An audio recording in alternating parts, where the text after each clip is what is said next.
అండి.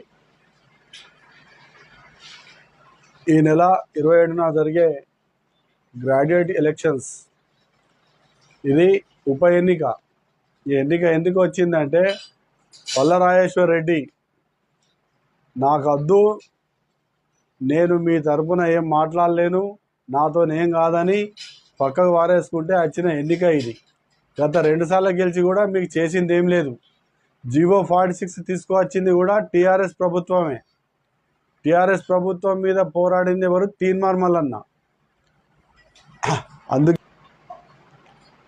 ఇదే విషయమై జీవో 46 మీద సుదర్శన కావచ్చు, తీన్మార్ మల్లన్న కావచ్చు, కొన్ని వందల వీడియోలు చేసినవి ఉన్నాయి.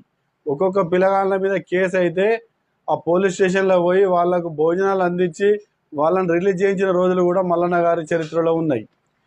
కొన్ని వందల కేసులు పెట్టారు. ఎవరి కోసం పెట్టారు కేసులు?